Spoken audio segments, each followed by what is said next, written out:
Uncut, and I'm your host, the man of the hour, too sweet to be sour, John R. Heinis, giving you the latest and greatest in Hudson County news, as we do every week. So, first of all, one of the biggest stories in New Jersey, and it's actually even got up on some big networks like MSNBC. We're talking about the county organizational lines, and we just learned late last night that Hoboken Mayor Ravi Bala, who's a Democratic candidate for Congress in the 8th District, and Jersey City Ward E Councilman James Solomon, they have signed on U.S. Representative Andy Kibb's lawsuit to end these lines. Of course, he's also a Democratic candidate for Senate. So we're going to talk about what they said in this amicus brief and what this potentially means for the June 4th primary. Also going to talk a little Jersey City. There's quite a few things going on already this week.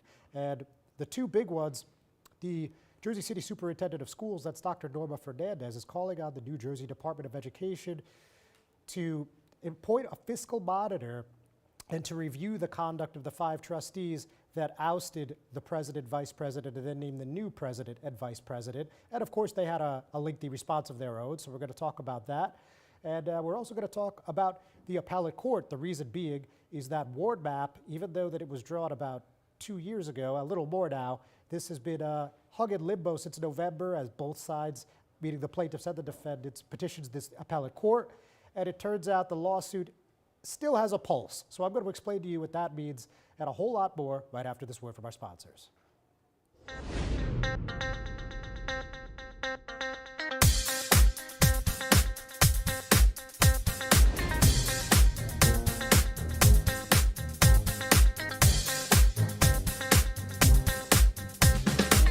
Burns Brothers Memorials, Monuments, and Markers, 787 Tunley Avenue, Jersey City. Hudson County's only monument maker, serving all faiths and cemeteries. Design, studio, and large inventory on site. Cemetery inscriptions and custom orders welcome.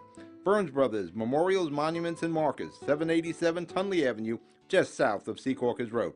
Craftsmanship that will last for all eternity. Burns Brothers, Jersey City, Albert H. Hopper, North Arlington. Visit us on the net.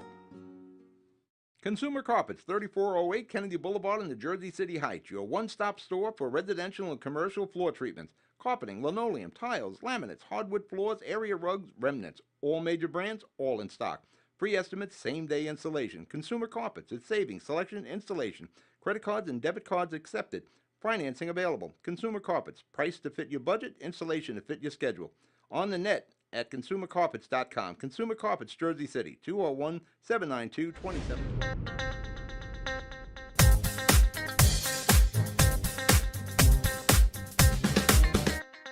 Hudson County View, live and uncut, John R. Heinis. So first, again, the big story that's hot off the presses, if you will, is the county line lawsuit by Andy Kibb, the congressman running for U.S. Senate. And he's just been joined now by 2 locals. That's Ward E Councilman James Solomon of Jersey City and Mayor Ravi Bala of Hoboken, who's also, as I just said a few moments ago, a Democratic candidate for Congress in the 8th District. So this isn't a huge surprise. As you know, Solomon hosted a downtown Jersey City meet and greet with Bala and Kibb last month. And Solomon came out against the line as early as 2021, maybe even before that. He has always been an opponent of the Hudson County Democratic Organization. And Mayor Ravi Bala, while he has had some relationship with them in the past, like last year, John Allen, who was Assistant Corporation Counsel for the city and also ran Bala's ticket in 2017 unsuccessfully, he ended up becoming the assemblyman largely on the strength of the line last year. So, just a little backstory for you. But looking at the actual filing itself, they're represented by Matt H. Adler, a partner at Troutman Pepper Hamilton Sanders LLP. And basically, let me read you an excerpt. So he says, Mr. Bala personally experienced the chilling effect of the weight of the line, the primary effect, disadvantage for unbracketed candidates, has on candidates seeking to enter into a Democratic primary. And he goes to explain that in 2015, Bala wanted to run for state assembly, but given that he wasn't going to get the line, he ended up not doing it, basically because it would have just been an impossible task to win. So that's, a little Hudson County history for those not familiar. And then also, there's 3 others that are actually on the lawsuit. I'm sorry, 2 others. That's Joe Code. He's a Democratic candidate for Congress in Kibb's district, and former state assemblywoman Valerie Veneri Huddle, who happens to be the sister of HCDO Chair Anthony Veneri. Now, having said that, we heard from Bala through a spokesman, and he said in a statement, the ballot favoritism given to candidates endorsed by county political parties is not only undemocratic, it deters good people from running doing a grave disservice to the voters who were denied real choices. It results in a system where too much power is in the hands of a select few and often unelected party leaders. Now, as for Solomon, again, he's been somebody that's fought against the machine since he was elected in 2017, re-elected by a large plurality in 2021, actually the largest of the nonpartisan Jersey City municipal elections, which also included the mayor. He won by a margin of approximately 69 to 31. So it was a strong showing for him. And he's calling, and Bala actually, are both calling for block voting, which would be similar to the nonpartisan races that we have in Jersey City and Hoboken. So in the briefs, Adler also said, during his campaigning for candidates in Hudson County in the 2020 and 2023 Democratic primaries, Mr. Solomon was continually told by voters that the line caused them to believe that only those candidates on the line were Democrats, that any candidate not appearing on the line was running as a Republican or independent. And I spoke to Solomon briefly this morning, and he told me, yesterday I was proud to file an amicus brief in support of Andy Kibb's lawsuit seeking to overturn the line system that rigs our primary ballots. The line is archaic and undemocratic. It enables corrupt backroom deals between candidates and bosses, candidates in exchange for the advantages of the line. It should not exist. So, U.S. District Court Judge Zahid Qureshi will hear the case in Trenton Federal Court on Monday, March 18th. That's 1 week before the filing deadline for the June 4th primary, so we're going to keep our eye on that. Obviously, if they got rid of the lines for this election, that would be monumental. So who knows what's going to happen, but it's definitely not going to be boring, I would say that much. So speaking of not boring, we have this ward map decision out of the appellate court, as I mentioned. So the majority of the claims were dismissed. I mean, there were quite a few allegations made by the group that was basically just called Jersey City United against the ward map. And they made quite a few claims. That included violations of their constitutional rights, violation of the New Jersey Civil Rights Act, and the Open Public Meetings Act. And their final claim related to municipal ward law, and that was the only count that the appellate court decided to reinstate on appeal. They're remanding it to the lower court, which is Hudson County Superior Court, for further proceedings, but it's a very limited hearing, and the city seems pretty happy with the decision. So let's go into a little bit more detail. So if you guys remember at the top of the program, I mentioned that the Board of Ward Commissioners approved new ward maps for each of Jersey City's 6 wards, and that was January 2022. And whenever there's a differentiation between 2 wards after a U.S. Census, which is of course every 10 years, then you have the ability to do rewarding, as it's called. Also, some call it municipal redistricting. And in this particular instance, Ward E actually ended up being 59% more populous than neighboring Ward D. So 2 lawsuits challenged the maps. One was just by a private resident, that's James Calderon, and the other, like I said, Jersey City United against the new ward map, and that includes Frank Educational Gilmore, who's the Ward F councilman.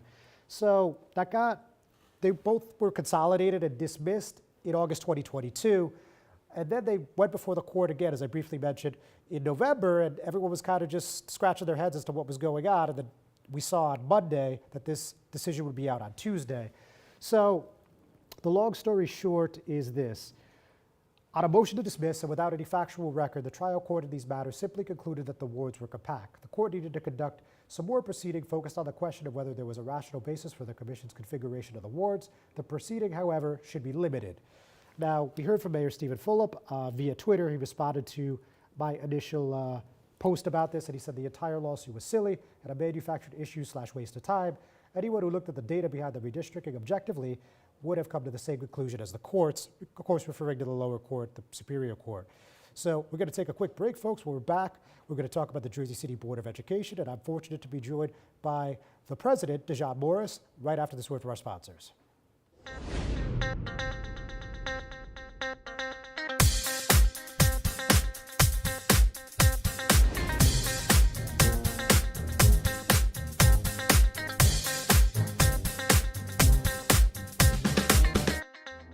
Newport, the luxury waterfront community on the Hudson River, offers a quality of life you deserve in one of our many high-rise towers.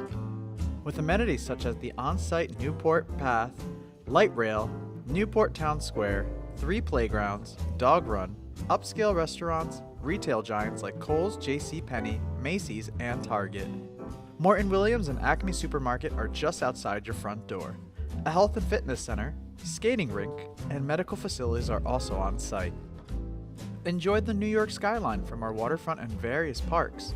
Manhattan is just 1 pass stop away, or quick ride through the Holland Tunnel. nursery and private elementary schools all on site. 12-screen movie theater at the Newport Center Mall. Looking to visit? Stay at the Westin or Marriott Hotel. For more information, visit us at newportnj.com. Make lasting memories to cherish forever. It's incredible. It's you, Newport. Live like you want. Good Friend Self-Storage in North Bergen, New Jersey is a fully climate-controlled facility equipped with state-of-the-art security, packing supplies, a Refer a Friend program, and multiple loading docks convenient for commercial use. Located just off of Route 3 at 4301 Tunnelly Avenue, Route 1 and 9. Call 201-867-2444 or visit us on the web today. Good Friend Self-Storage. Let us be your good friend.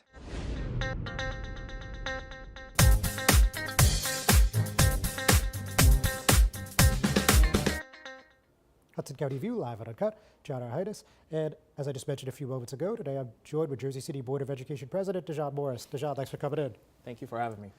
All right, so first of all, let's go to February 29th. Obviously, well, it was something. Let's just say it was something. A lot of things happened that people have strong opinions about. You know, just last week you saw sitting in that chair you're sitting in, Jersey City Education Association President Ron Greco had a lot of strong feelings. So he called this a January 6th moment. He said this was like the equivalent of a local insurrection. I imagine you have some thoughts on that. I think that's a silly example of what took place on the 29th of February. I like to call it democracy and being able to utilize the tools that you have to make just decisions. To be compared to January 6th is ludicrous, and it just shows the level of desperation in the president of the JCEA in his remarks. All right, fair enough. So, look, now, when we saw these briefs or these statements, whatever you want to call them, that went to the Department of Education yesterday, you know, there are a lot of things that I think the general public didn't know. Like, I don't think too many people even knew that Regina Robinson was still on the payroll, but we'll get there. First of all, though, I think an important point is it was established in caucus, at least according to your statement, that Natalia Ioffe, who I guess is the former president now, she was notified that this was going to be a move that the board was going to be making. And I mean, you stand by that claim? I mean, she had some inkling that something was going to take place. We didn't necessarily say, hey, you know, we're going to, you know, remove you. But she made a statement in closed caucus that stated that she, you know, if this was my last time as president, you know, let me get some things across. So I guess that was her way of saying that she knew, but there was no official conversation with her in regards to it. Okay. Now, so when this whole thing's unfolding in real time, obviously Ioffe called for a recess. No one really acknowledged it for a moment or two. And then people start to get up and leave, including herself, the vice president, the superintendent, and others. Obviously, you're there. So what's going through your head at this moment? So I believe that that was a maneuver to avoid the obvious, to immediately move to a recess with, number one, without acquiring a vote. If you were going to a recess, everyone started grabbing their belongings, so it appeared to be, you know, organized. If you're going to put us on a recess, that means that when we come back, we have to still address the motion that's on the floor. And once we found out that everyone was leaving, the motion was still opened on the floor. So the superintendent and Ioffe and Vasquez said that they were in fear of their safety. But we had Jersey City Police there, and we had a large amount of security that was there, and the crowd was in their seats, so they weren't threatening. You know, words don't hurt unless you know, maybe your feelings, but other than that, it was no danger that would warrant for them to get up and leave in a unified way. And not to beat a dead horse or anything, but the superintendent, as you saw in her statement to the DOE, she said this was a coup, and you know, she said basically I forgot the exact term, but like the turncoat board, whatever. I know it was a different word, but something along those lines. And she's calling for intervention from the DOE. So, I mean, what do you think is going to happen here? I'm just amazed at how the act that took place on February 29th is labeled a coup or labeled rogue. The word rogue, that was what I was trying to think of. In order to be rogue, you have had to have gotten some type of instruction. There had to be a script in order for you to be rogue from. So if she's stating that we were not compliant to a script that she was accustomed to the board following, then I guess I would have to fall under the umbrella of rogue. But to make those statements to the state and that she made, I believe it was fabricated.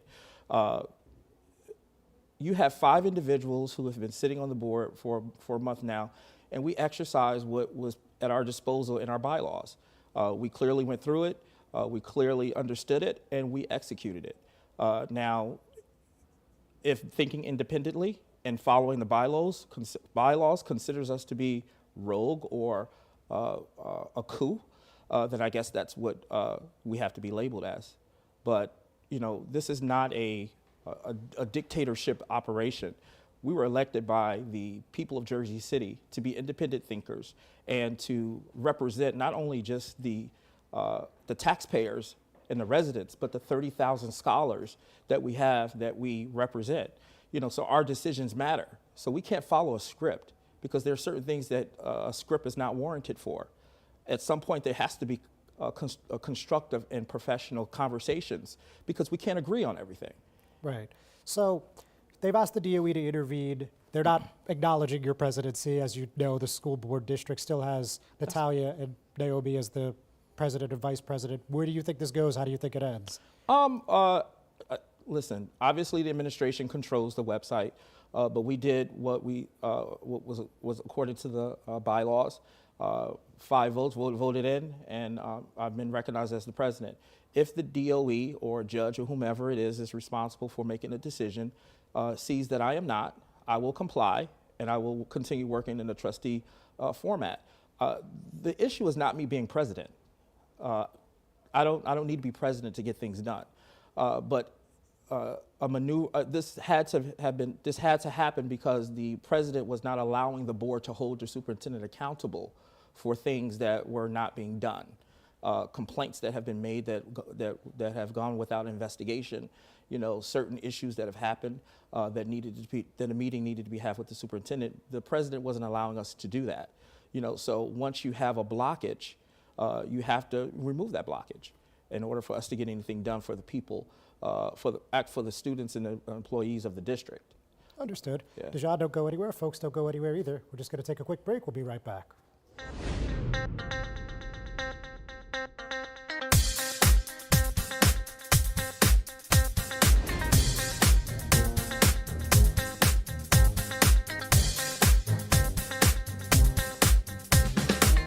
Burns Brothers Memorials, Monuments, and Markers, 787 Tunley Avenue, Jersey City. Hudson County's only monument maker, serving all faiths and cemeteries.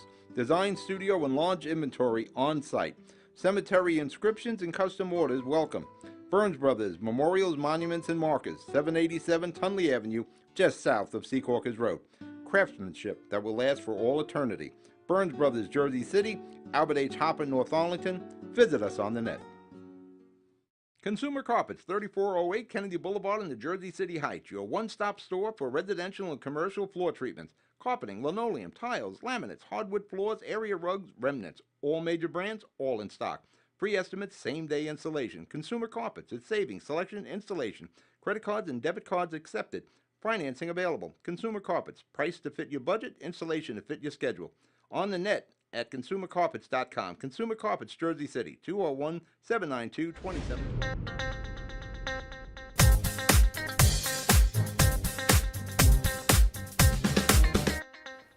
Hudson County View, live and uncut. Still John Heinis, and I'm still here with Jersey City Board of Education President Dejon Morris.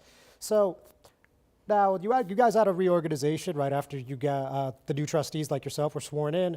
Obviously, Natalia and Naomi won that vote. It was 5-4. It was close. But why did you guys address this then? Well, because the issue didn't exist then. Remember, 3 of us out of the 5 who voted for them to be in leadership are new. So we only knew what they told us. I wasn't introduced to the large amount of issues until after I was sworn in, and I was privy to things that took place in the closed session meetings. So we only knew what Vasquez and Ioffe told us prior to our arrival in regards to a lot of things dealing with the board. So I had no reason not to trust her. I had no reason not to believe in her leadership at that time. But unfortunately, due to me being in the process, I have learned things and things have been shared that happened in private session that has since changed my opinion. All right, now that was a relatively short time. I mean, it was just under 2 months. We'll call it 2 months probably, within a couple days, give or take. So what exactly, could you give us some color as to what exactly made you to lead to this decision? I mean, well, John, I'm an investigator by nature. So whenever you put me on, I chair the finance committee, I chair infrastructure, I chair technology, I'm a member of personnel, I'm a member of policy. Okay. So when you put someone on these important committees, obviously you see things and you question things. So when I began to question things, they became aware and threatened by that. And then the silent treatment happened. And the president at that time did not address any of the issues that were brought up, mainly about obviously we have 48 buildings that are over 100 years old, according to the superintendent. But we have a $1 billion budget, and we also have a budget allocated for the repairs of the schools. But for some reason, you don't see the results. We're told one thing in a meeting, but yet you don't see results. So, my question was, why do our children who are expected to achieve to the highest level in the state of New Jersey operating in a learning institution that is not conducive to learning? When you have a child sitting in the cold in the winter or in the heat in the summer, how do they concentrate to be able to be challenging on these proficiency tests that's required by the state? So we're not doing our job. And you can't keep using the excuse that these buildings are 100 years old. We're talking about the present. We have a $1 billion budget. Point taken, Detective. So 2 clerical points, if I may. So in the Jersey Journal that ran on the Tuesday, the 2 days before the meeting happened, there was a quote from you that said, "I have no desire to be president, I don't have the time," something to that effect. And then 2 days later, you made a motion to become the president. So how do you reconcile those 2 things? Well, at the time of the statement, we were not looking to remove Natalia from her position as of yet. We were looking to remove the vice president. But it was because, and me being nominated as president was not planned. I didn't know that because originally we were going to select Christopher Tisdale as president. Okay. But it did not occur to me until that moment that they had nominated me. So that was a surprise to me as well. Otherwise, I would have been more prepared when I took over the meeting. So with that being said, it wasn't, I'm not contradicting myself, but at the time that I was asked the question, I did have no desire to remove her, or the board had no desire to remove her. Okay, all right, fair enough. So now the other clerical point that I wanted to put out there is Natalia filed this ethics complaint, and at the same meeting where you became president, you guys then approved that same law firm for special counsel. So some have argued that actually gives the ethics complaint more weight. Now, obviously, you don't see it that way, so why is that? Well, the ethics complaint, it was a political strategy. And the reason why I say that is because at the time that she's stating in the particular complaint was right after I was elected in November the 7th, which I was at the League Municipality where all of the new elected officials were. I was at a legal cocktail party where a lot of firms were. I was introduced to this firm, and the notion that I was wined and dined somehow, according to the president of the JCEA, is a fabricated statement. That did not happen. I have nothing to gain from this other than having a diverse law firm representing a diverse district of 30,000 scholars and employees. That's it. Then they said that I campaigned vigorously for them. To who? The board members? Because they're the only ones that can make the decision. And in the normal world, we call that lobbying. How else do you get votes through? So that's what I did. I have no control over anyone's voting process or their thinking process. They made a solid, independent decision to hire this firm. And regarding the ethics complaint, Monday we had the caucus meeting, and then that Tuesday I was approached by 2 unnamed politicians that I will not mention, trying to get me to sway my vote after meeting with the then president, Natalia Ioffe. And then I was told that if I did not abstain, or if I did not go another way, that this ethics complaint would go forward. So I don't take well to threats, and I don't adhere to blackmail. So I went forward with what I thought was right, and then it was released on Tuesday the ethics complaint was released to the media on Tuesday, but the ethics committee did not get it until Friday, which was the day after the meeting. So, I mean, if you put two and two together, you'll see that it was a political strategy. Dejon, pleasure. Thank you very much. Thank you. Best of luck. I think you're going to need it, my friend. Thank you. I appreciate Ladies and that. gentlemen, thanks for tuning in. We're not done yet. We'll be right back.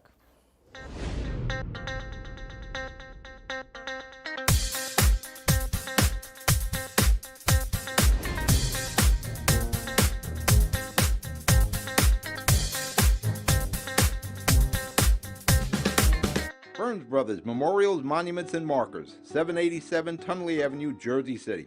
Hudson County's only monument maker, serving all faiths and cemeteries. Design, studio, and large inventory on site. Cemetery inscriptions and custom orders welcome. Burns Brothers Memorials, Monuments, and Markers, 787 Tunley Avenue, just south of Secaucus Road. Craftsmanship that will last for all eternity. Burns Brothers, Jersey City, Albert H. Hopper, North Arlington. Visit us on the net. Consumer Carpets, 3408 Kennedy Boulevard in the Jersey City Heights, your one-stop store for residential and commercial floor treatments, carpeting, linoleum, tiles, laminates, hardwood floors, area rugs, remnants, all major brands, all in stock. Free estimates, same-day installation. Consumer Carpets, it's savings, selection, installation. Credit cards and debit cards accepted. Financing available. Consumer Carpets, price to fit your budget, installation to fit your schedule. On the net at consumercarpets.com. Consumer Carpets, Jersey City, 201-792-2712. Newport, the luxury waterfront community on the Hudson River, offers a quality of life you deserve in one of our many high-rise towers. With amenities such as the on-site Newport Path, light rail, Newport Town Square, 3 playgrounds, dog run, upscale restaurants, retail giants like Kohl's, JCPenney, Macy's, and Target. Morton Williams and Acme Supermarket are just outside your front door. A health and fitness center, skating rink, and medical facilities are also on site. Enjoy the New York skyline from our waterfront and various parks. Manhattan is just one pass stop away, or quick ride through the Holland Tunnel. Nursery and private elementary schools all on site. 12-screen movie theater at the Newport Center Mall. Looking to visit? Stay at the Westin or Marriott Hotel. For more information, visit us at newportnj.com. Make lasting memories to cherish forever. It's incredible. It's you, Newport. Live like you want.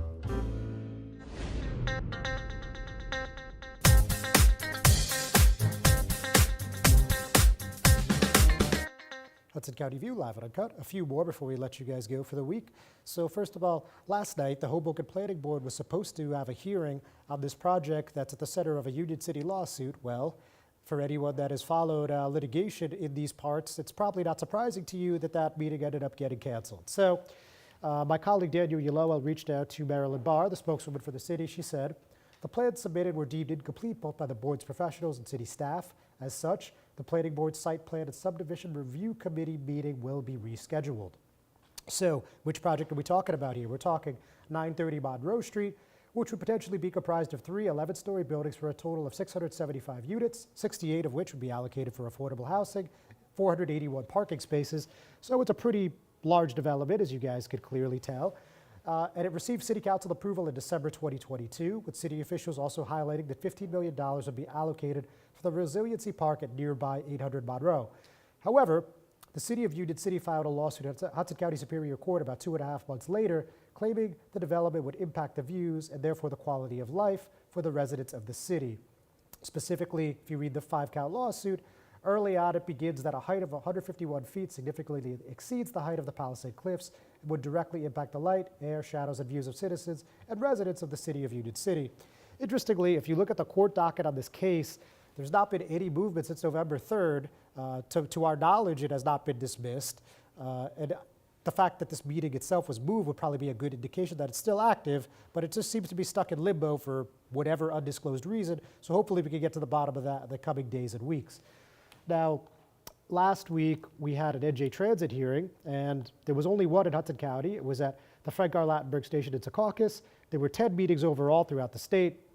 And here we saw Hoboken Mayor Ravi Bala speaking out. In short, this was part of his remarks. He said the rate hike will hit black and brown communities especially hard, many of whom depend on mass transit, as owning a car isn't always financially feasible. We should not be balancing the books of New Jersey Transit on these working class residents. We also heard from some street safety advocates from Hudson County And again, this is a 50% proposed hike that the NJ Transit Board is going to vote on, and there would then be a 3% hike annually in perpetuity. So this is a fairly big deal for commuters that don't have access to a car. And finally, talking about Jersey City lawsuits, the Jersey City Recreation Department had some people sue in May 2021. You might recall they did a reorganization and they changed some things around and some new directors. They went the name from the Department of Recreation to the Department of Recreation and Youth Development. And the suit originally had 12 employees, 4 remained, one of which is Frank Gilmore, who was in the ward map lawsuit. And in this case, it was dismissed with prejudice. And the city said, through the spokeswoman Kimberly Wallace-Calcione, said from the beginning that this was a frivolous lawsuit and an unfortunate waste of time. Gilmore told me sometimes the wheels of justice turn slow, something to that effect, and he hinted that he may try to do some sort of appeal. So with that, folks, we're going to call it a week. We'll see you next time.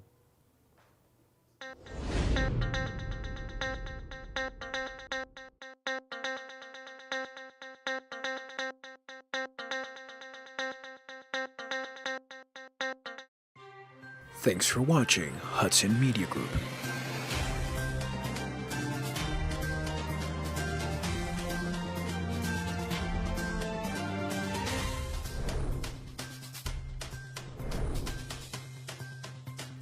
Follow us on social media on Twitter